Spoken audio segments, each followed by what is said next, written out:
Hi guys, how are you doing?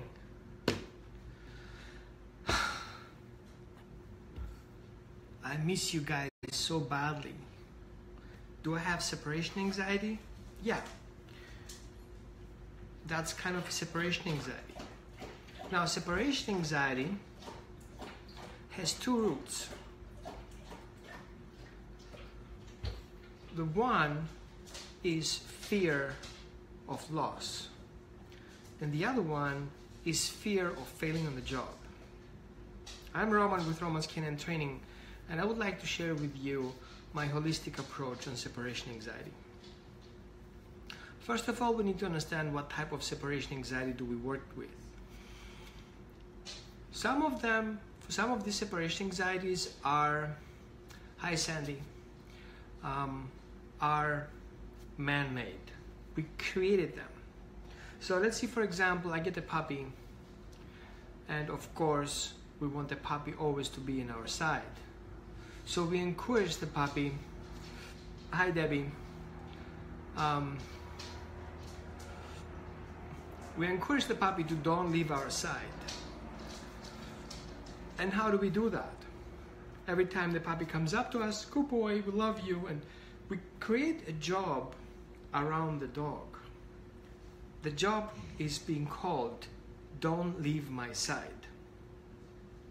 Meaning is, don't dare missing my side. But when I leave, I put you in a crate. And then I'm gone.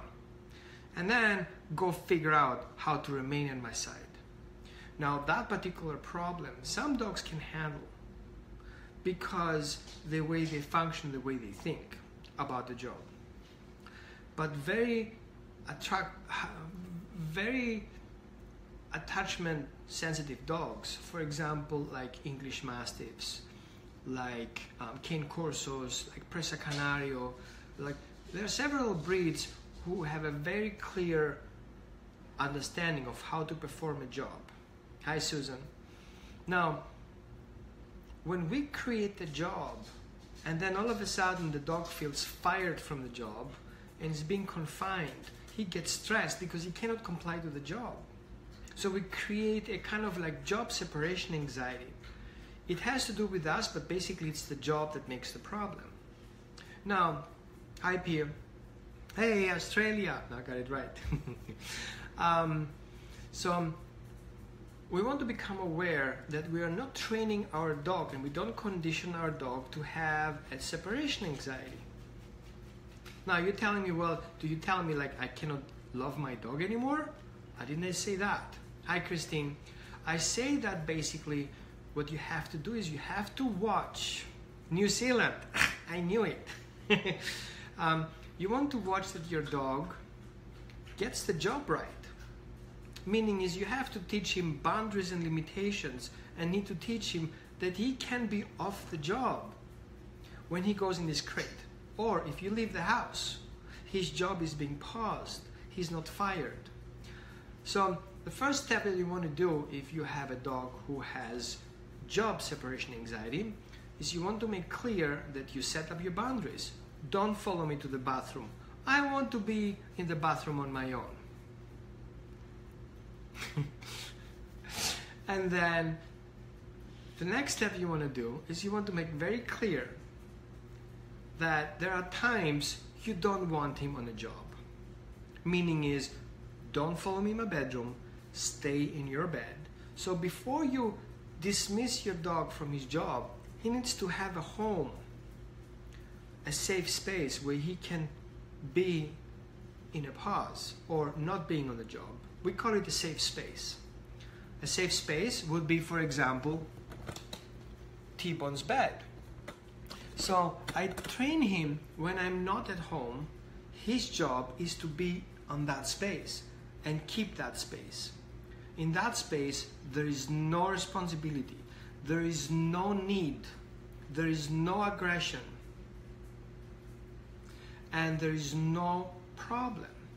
Because when he's there, he is being technically encapsulated from his responsibility to be near me. Now, when I leave the house and I'm not telling him to go there, he's expecting me back.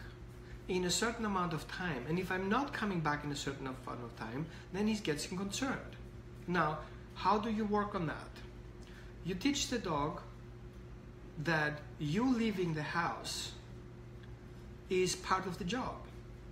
So I leave the house and I want you to remain in your spot until I return. After several minutes, your dog will forget why he's staying there, which is fine for us. But the important piece is that your dog doesn't see you leaving the house and he's losing his job.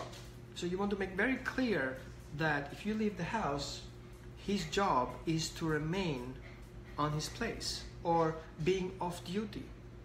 So when you're in your house, make sure your dog is not always following you. Where are you going? What are you doing? Why are you there? Why are you going in the bathroom? Why are you going downstairs? Why are you going upstairs? All this why, that has to stop. So it's challenging for you because A, you're not allowed to touch your dog every time your dog comes to you because you're not for free and you're not his possession, right? But you can pet him when he comes up to you. Meaning is, if he comes up to you on his terms and he was like, pet me.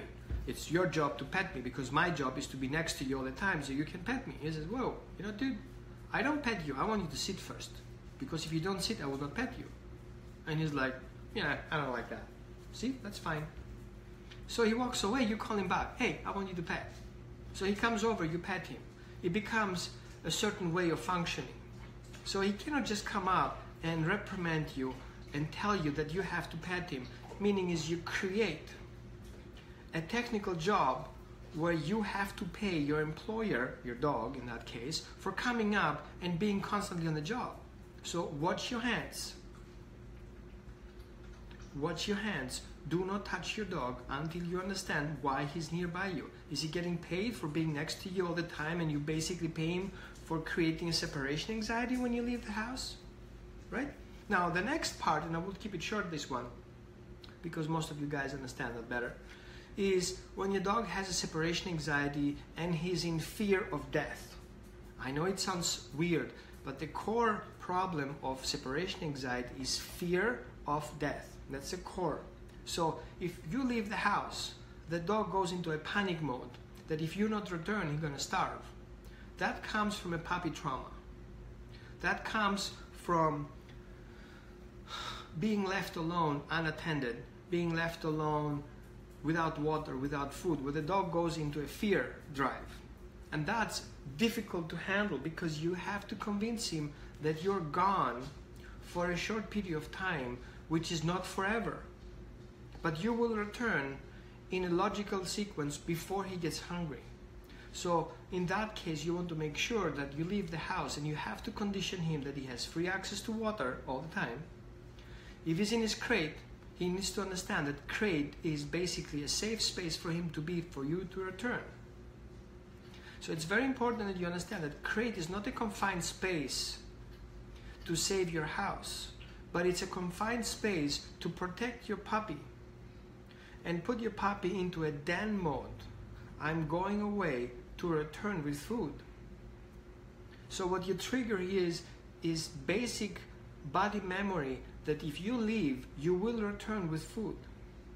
Okay? So if your dog has a kind of separation anxiety that you want to handle, medication is not always the solution if you don't understand the core problem.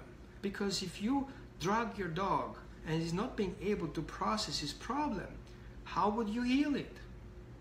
So basically what you do, you stomp it down to the floor, medicate your dog so he cannot process what's happening. Now, there are cases where your dog gets in such a high anxiety that he cannot control himself and is going basically in a trauma stress. So in that case, you want to help your dog control that excitement and start training against that separation anxiety. You're not done with separation anxiety because you medicate your dog. I want to make that clear. Because when you stop the medication, your dog is back to separation anxiety.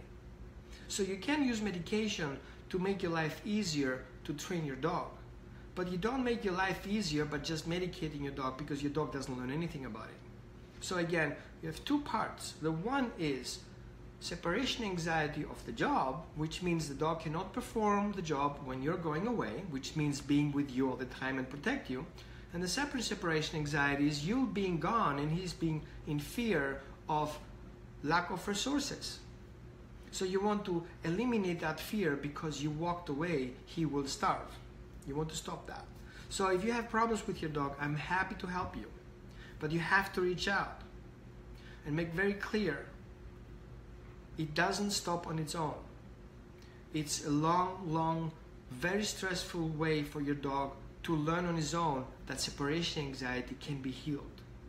But you can speed up the process by understanding what type of separation anxiety you have, and do the counter work based on the breed you have and based on the type of separation anxiety your dog has.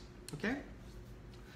So I hope that helped you a little bit, get a better picture. Thank you for Marcia for tagging Lorian. So I wish you a best perfect weekend, and don't forget we have a Healing for Animals class coming up. So you can go to my website www.romanscanandtraining.com/events, and you can find there the event that's happening pretty soon. So log in and don't forget to sign up, because without signing up you don't get in the class. Makes sense. So enjoy your dog respectfully and see you soon. Bye.